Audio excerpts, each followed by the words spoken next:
One of the most popular and best-selling BMW crossover SUVs enters a new generation. The X3 has a lot of new things, but some of which are good, others, however, are not so good. So let's go for a drive and I'll tell you which is which.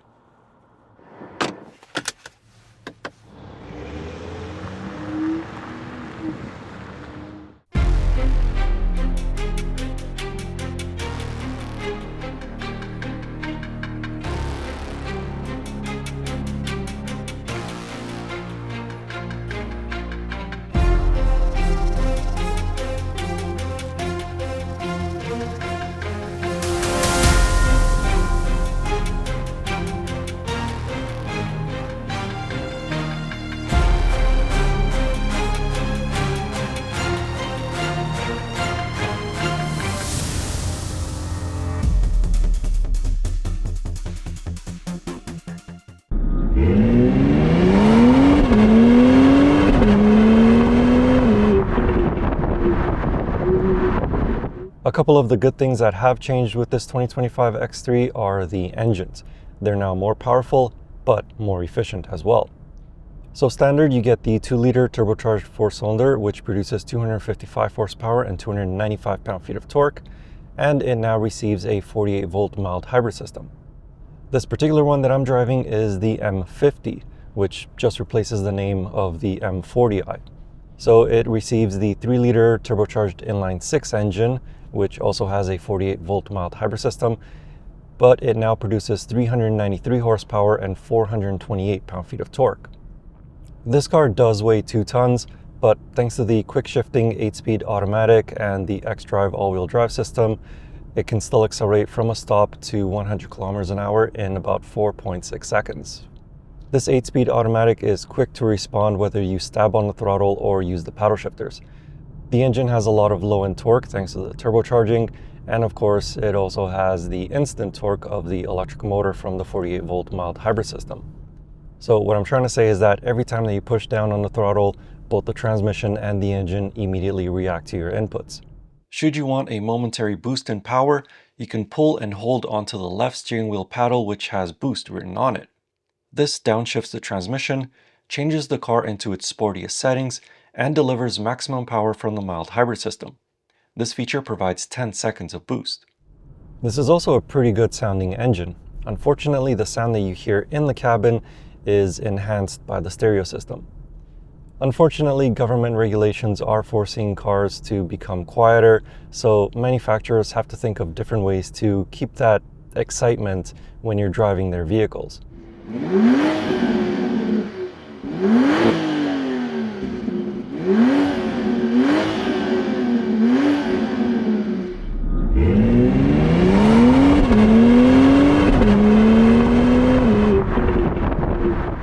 However, when you're not driving down a mountain road or a canyon pass, this turbocharged inline-6 engine is more efficient than the old M40i version.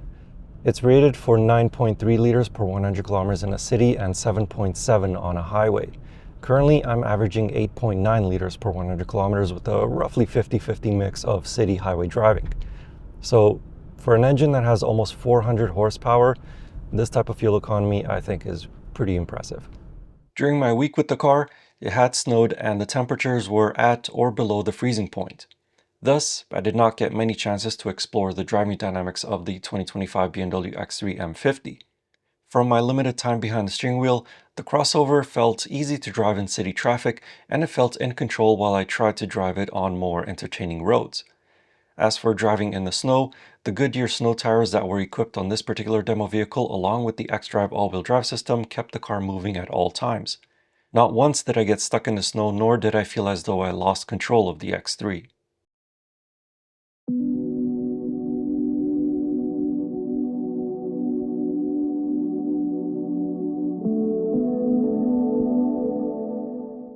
Another good change to the 2025 X3 is its ride quality, particularly with this M50 version. In the old M40i, it felt like as though you were just crashing through every single pothole and bump on the road. With this M50 version, the ride is firm, but it doesn't feel too harsh, if that makes sense. You'll especially notice the improved ride quality of the M50 if you option it with the adaptive M suspension. Unfortunately though, this particular demo car does not have that option selected. So this new X3 does have a lot of good updates for the powertrain and the way that it drives. But what about the interior? Well, in terms of space, it's pretty much the same as the previous generation. So up here in the front, plenty of it for my 6'4" height, no issues with legroom and no issues with headroom, although I have so much headroom because this seat is at its lowest point. However, I still see perfectly fine over the front hood. In the back seat, space is tight for my tall height, sitting behind my tall driving position. My legs are squishing into the back of the front seat, and unfortunately, it is made out of hard plastic instead of soft leather. Headroom is okay-ish. I can feel my hair brushing up against the headliner, but if I tilt my head a little bit towards the sunroof, then it doesn't touch at all. Where you will notice an increase in space over the previous generation is in the trunk. This new one has 570 liters behind the second row seats. Fold them down and you get 1,700 liters. There is some space underneath the trunk floor, and unfortunately this demo vehicle does not have a spare wheel. However, on BMW's website, it does appear that you can get the X3 with a spare tire. Back to the front, the design of the new X3 has taken a lot of inspiration from other BMW vehicles, namely the i5 and the i7, for example. So that means this pretty much doesn't have any more physical buttons anywhere on the dashboard. So that means that the climate controls are now integrated into the touchscreen, and this infotainment system is now iOS 9, the latest version. Some of the menus have big and clear icons, so you can easily change the settings, and you also get a little blurb about what each function does. But what bothers me the most is that every time I get into the car, I have to now sign in to the infotainment system.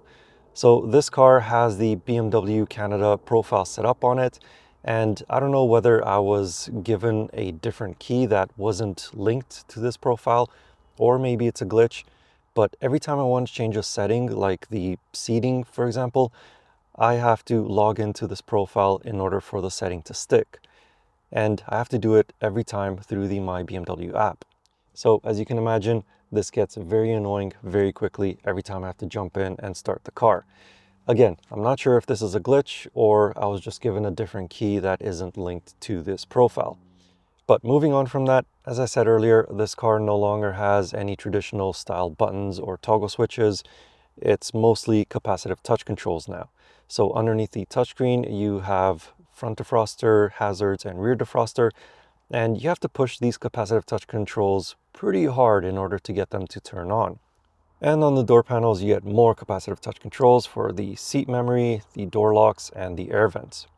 Now, I don't know about you, but I find these type of controls really finicky to use and a little bit distracting when you're driving. I much prefer the tactile feel of individual physical buttons or toggle switches. So I'd say in terms of functionality, the previous generation X3 was far superior to this new design.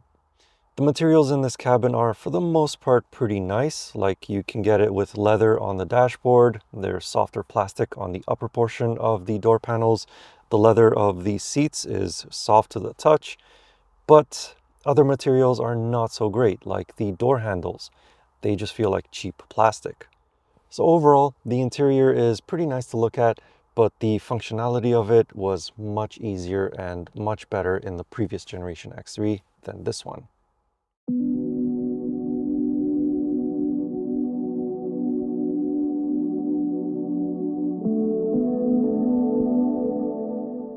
Unfortunately, the 2025 BMW X3 is more expensive than before.